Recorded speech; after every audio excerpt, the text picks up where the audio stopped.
In the early days of mankind, the earth became filled with violence. Men turned away from God, and darkness covered the world, and God saw that the wickedness of men was great upon the earth. Every thought was filled with evil, and the Lord was grieved that mankind had fallen so far. But among the darkness, one man walked faithfully with God. His name was Noah.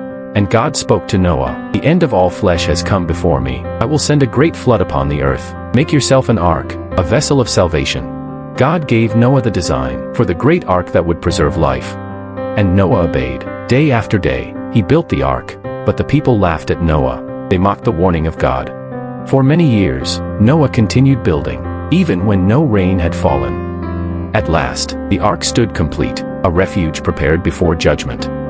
Then the animals came, 2 by 2, as God had commanded.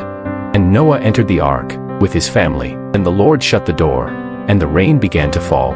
The fountains of the deep burst open, and the flood covered the earth, but the ark rose above the waters, carried safely by the hand of God. For 40 days and 40 nights, the rain continued, but God remembered Noah, and all who were with him in the ark, and the waters began to go down. The earth slowly appeared again. Then Noah sent out a raven, and later, a dove, and the dove returned, with an olive leaf in its mouth, a sign that life had returned.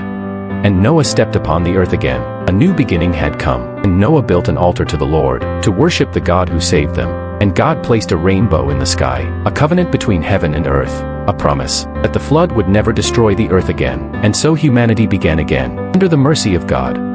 The story of Noah teaches us that righteousness still matters, even in a world filled with darkness. When everyone around Noah chose corruption and violence, he chose to walk with God. He obeyed God even when people mocked him. He kept building the ark, even when there was no sign of rain. And because of his faith and obedience, he and his family were saved. This story reminds us that following God is not always easy. There will be times when standing for what is right makes you different. There will be moments when others laugh at your faith, question your choices, or refuse to believe the truth. But like Noah, we must remain faithful.